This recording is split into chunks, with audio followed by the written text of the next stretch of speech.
everyone, and welcome to this episode of Peace Talks. This is a series where we catch up with the bands that are coming to play for us up at the Marr Bar in Worcester.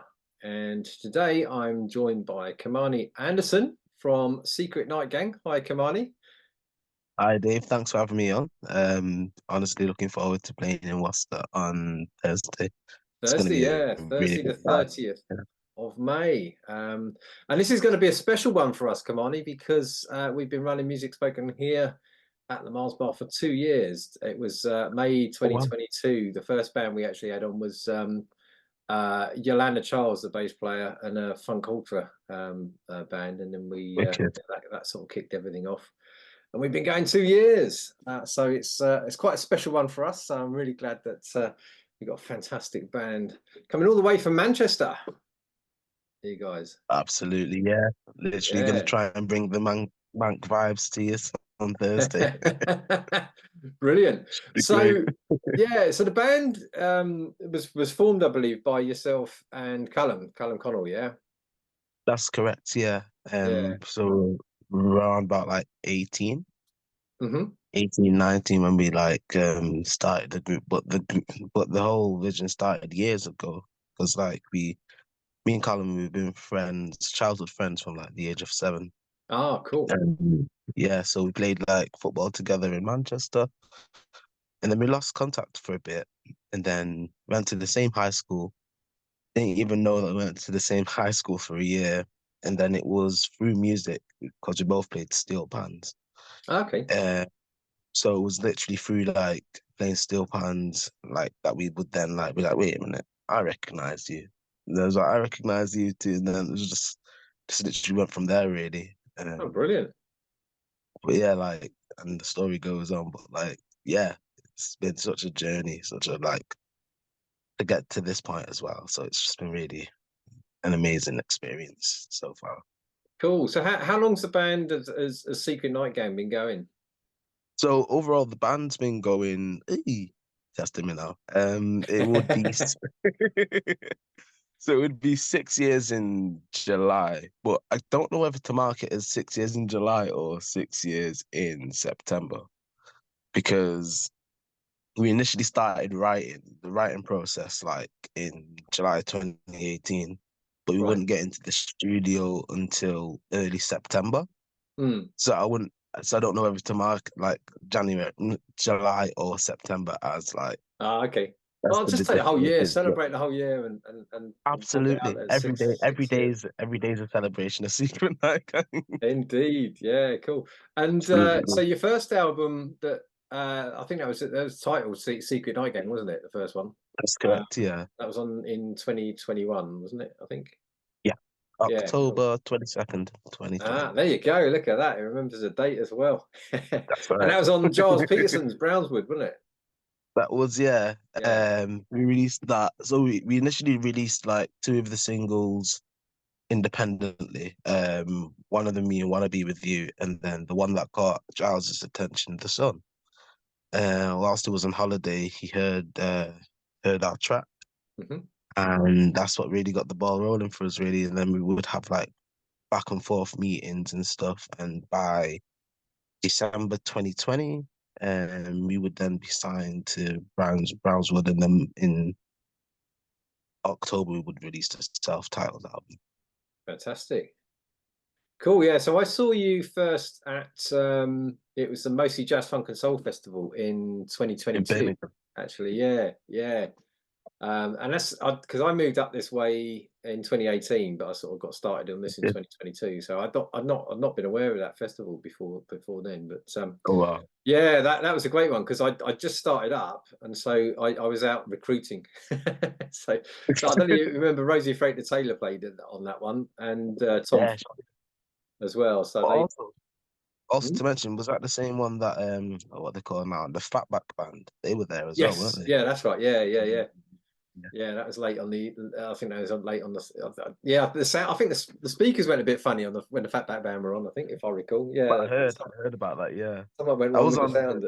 I think that would have been on the Sunday, right? Yeah, yeah. I think Yeah, it was last night. Yeah, I think when the sound started going. I was so knackered by the end of the weekend that I just said back to the hotel. Then. But no, that was a great Oh, weekend, and yeah, I got yeah. to yeah. I'm going again this year. Went last year, so that's a great festival. I think it's Yeah, no, it's growing. It's growing. It's literally like yeah, just such a yeah, and it's good that wholesome vibe. It's such a wholesome vibe. Like yeah, at that. I remember doing that one a few years back, and just the overall vibe. People were like just really enjoying themselves, going for it, and it was like, though it was like it wasn't the biggest festival, but it was like it's not about the capacity. It's about the whole yeah, like vibe of yeah. it, and it's just a beautiful time there, really. So Yeah, and I think it's the thing I like about it as well because they got the two stages side by side. You never miss anything because although exactly, it's it's so like you say, easy. it's not a massive festival, so there's not loads going on at the same time that you kind of oh no, which one It's am I going to go to? accessible. Yeah, It's accessible in comparison to like other like festivals where like you've got to like walk a million miles to even like see yeah. the next artist and stuff. But Yeah, and there's always conflicts, isn't there, when you go to, yeah, as you know, I was at the Brick Lane Jazz Festival where you guys were playing last, was a couple of weeks ago now, wasn't it? And there's always, yeah, yeah, there's always sort of two people playing at the same time that you want to get. So that's what I really like about the, yeah, mostly's got it going, I think, yeah. Great festival. So, absolutely. um, yeah, so tell us a bit about the scene up in Manchester, because you just played the Manchester Jazz Festival as well, didn't you, after Brick Lane? Yes, we literally played. Oh wow, I was we played last Friday, and let me tell you something. Like it was honestly like such an amazing experience. Mm, Um, Obviously it was a hometown gig. It was like some of my nearest and dearest that were there, but then also like there were new like people there, like people that were like coming across our music as well. And it was just a really beautiful, wholesome evening, filled with like so many artists as well, not just like Manchester Bank Union artists neither. Like so the festival spans over like the course of like 9 days, hmm. and I think Sunday being the last day. Um but they like bring like different artists from like across the world, like it's like Finland and Denmark and stuff like that. And Right. it's really refreshing to see, and it's just beautiful experience. But in terms of the actual gig, just such a beautiful feeling. It was one of the best. I think like definitely one to remember, and it's most certainly an unforgettable time. Just beautiful. Can't lie. Brilliant. Yeah, I've seen some of the videos that you posted. Good crowd out there as well. Yeah. So I'm not been to Manchester yet. I think I might have done some work up there in the past. Dave, Dave, you've got to come I, to Manchester. I was a London man for 40 something years, and then sort of I'm moving closer. But yeah, it's I'll get up there. Actually, I've got a friend. He's a drummer. He said he's Shannon Killarney. He said he used to Oh jam with you guys up because he was up in Manchester before. He moved down to Worcester a few years ago. yeah, Um, and yeah, he's working on the cruise ships at the moment. So otherwise, he would have been at the gig on Thursday. But I don't know if you know the name. Um, I've heard the name, yeah. but also going back to the initial question that you were asking about the Manchester scene. Um, there's an array of artists that are just literally like popping out of nowhere. Well, not out of nowhere. They've been surfaced on the scene for a long time Mm, now. But it's now that like Manchester's like kind of, I just feel like Manchester like shouting more than ever now, like shouting really cool music, mm, more than ever. right. There's like so many things going on at the minute, and there's up and coming things that I don't know about, but like the people that I do know about, you've got artists like, of course, like Matt Wild, Hmm. you've got Contours, he's a DJ, an amazing DJ, Worker, Ellen Beth Abdi, Nanu Nanu, the Love Scene. Obviously, you've got the likes of Children of Zeus, KSR, King Kai, and like there's just an array of like different artists. Connor Michael and the Greenskeepers as well. Okay. There's literally so much going on around Manchester. I'm just excited to see where it's gonna go, like in the next couple of months or years, even. Sorry. Yeah. Um, So but yeah. where's where does this? Because I mean, you mentioned you were working with Callum in a still band, was it before? Was you? So we were in high school. Yeah. When we finished. when we regained like contact, it was through high school. It Yeah, was through me, and we played steel pans in the same like steel pan group for a few years, for a few years. So Callum was initially playing keys before he moved on to sax, and I right. was actually a drummer before actually moving on to like singing. Yeah. So it was just we were just literally like going through the motions, finding what our calling was effectively, and we found it by hopefully I think it was by year nine, year 10. But yeah, So the kind of music that you're playing now in the band and the stuff that you're writing, where's that sort of come from? Because have either of you had or any of the band had a sort of formal jazz education? to be honest with you, Dave, I wouldn't even call it like just jazz. It's just like an array of music that like me and Callum have been like influenced by over the years, and it's just we try not to limit ourselves. We try not to say, "Oh, we're gonna play this," or when we go into the studio, we've got like we're gonna make this like hip hop track or whatever. Not. We just go in there and whatever comes out, just literally just naturally comes out, and we just let it be what it is, and we try and merge and fuse like different like genres of music, as you probably hear like different influences like throughout our music, but we would never like try and pinpoint what it is. We would always want like our listeners to try and insert it or internalize it however they want to. And Brilliant. Yeah. there's no right or wrong answer at all. Yeah. So Cool. Cool. So what would you say were kind of some of your influences? I mean, it's like there's an array. I think like from a especially from like thinking about it from like in terms of like the hip hop side of things or the neo soul side of things, is always going to be that sort of influence there of D'Angelo, Bilal, Erica Mm. Badu, Jill Scott, uh, Ledisi, Angie Stone, Faith Evans, people like vocally and stuff like that. Instrumentally, like we're looking at cats like even like say Terrace Martin, Hmm. um, Robert Glasper, and like different and just that kind of like those kind of plays, you know. But like that's only just like the tip of the iceberg, you know. Like there's just so many influences that like kind of just cross into our music out of nowhere, and we just don't anticipate like that influence to come across, but then it does. Mm. And it's just a really refreshing experience, the writing process anyway, you know? Yeah. Cool. Good stuff. So we got a seven-piece band coming up next week. Do you just want to sort of talk us through who's in the band with you? Who's coming up? Yeah, sure. So on bass we'll have Manny, Hmm. who's an amazing, exceptional bassist, um, who literally joined, I think it was 2 years ago, and it's just been such a pleasure to join, to play with. Also on keys, we've got the wonderful Nicola Guida, who's an Hmm. Italian keys player, composer, he's got his own project as well. It's sounding absolutely beautiful. That came out a few years ago. It's out on all platforms as well. So I Check it out. recommend Yeah. you to check it out. Aaron Wood on flugel and trumpet, and then we'd have Jack Duggan on guitar, a great guitarist, a respected musician throughout the Manchester scene as well as the drummer in our band called Ruben Sheridan. Cool. Um, and on sax, we've got Callum Connell. Yeah. He's one of the other co-founders and saxophonist and songwriters, and actually going to be playing percussion as well. So he's Yeah, I saw literally because he's Brick Lane. He was out on the congas or the bongos on the or old yeah, tongues, like yeah, mashing it up and stuff. yeah. Cool. Is that something he's Yeah. just started adding in? Is it or Yeah, I think it's like also like more of like a textural like thing as well, you know what I mean? Like just to like add a bit of percussion here and there and just do from there really.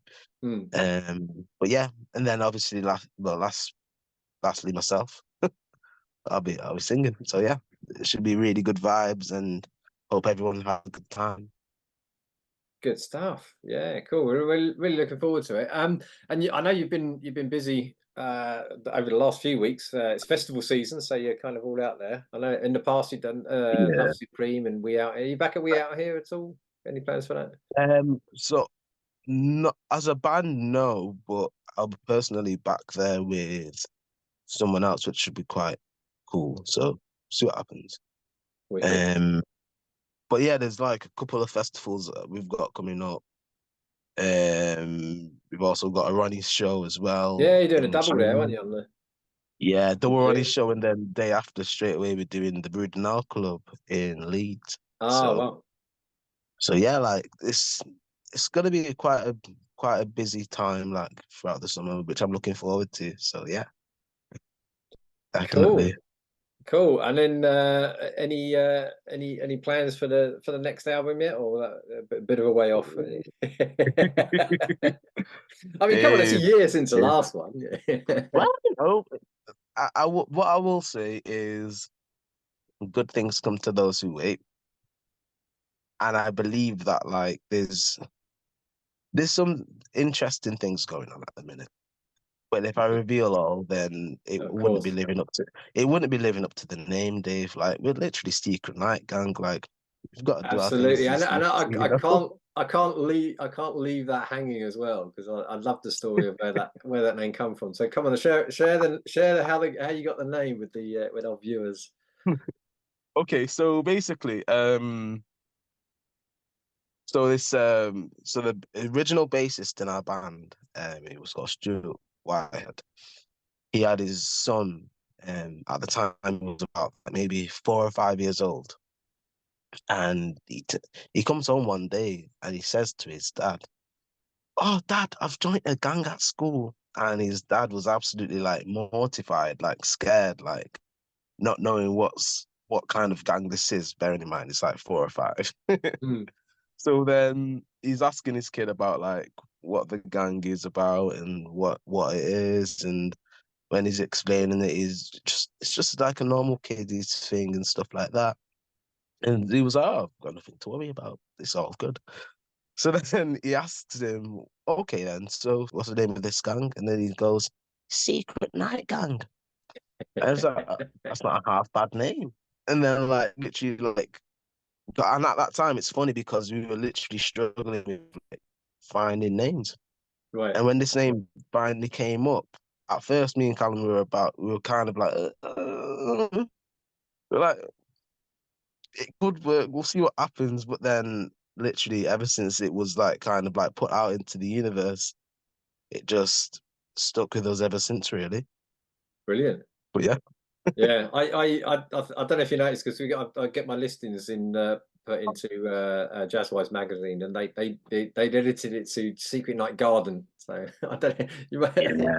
You It can probably get that sort of thing literally happening. like we get called Secret Night Gang. We've been called Secret Night Garden. We've been called In the Night Garden. We've been called Secret Night Gown. Secret Night Gun. Um, other names like I literally got like, a reference back to 80s hip hop, Secret Hill Gang the oh other my day. word. Someone referenced it. There you go. Wow. There you go. That's a nod. That's a nod to the ancestors. There we go. Secret Hill Gang. Actually, I saw the Sugar Hill Gang. They were playing at Solihull Summerfest couple of years Oh, ago. really? Yeah, yeah. I'll tell you what. I mean, those guys must be pushing 80. They must be in there. Well, I don't know. They're in their late 60s, 70s. 70s, I think. Yeah, 70. Yeah, yeah. But man, Yeah, I mean, I think they all run a gym or something because they're fit and stoked. But yeah, it's that was a show. But yeah, that's oh, Solihull a couple of years back. There you go. So you got a nod to them as well. absolutely. Boom. Brilliant. Well, I'm really looking forward to getting the band up and of course the celebration of 2 years. It's been a fantastic journey actually, and it's really really good to have the opportunity to sort of showcase so many great bands. So I think there's just so much great music going on in the UK at the moment. No, And honestly. it's tough. I know it's tough for bands to get gigs and venues. So it's just great to have the opportunity to get it out in front of people. And just listen to this, man. No, definitely, definitely. It's gonna be a really fun time on Thursday. Brilliant. Okay, well, thanks so much for your time today, Kamani. I'll let you get on with your Saturday, and we'll see you up at the Mars Bar in Worcester on Thursday. That's Thursday, the 30th of May. Mars Bar in Worcester. Cheers, man. Take care. Take care now, yeah. Thank you.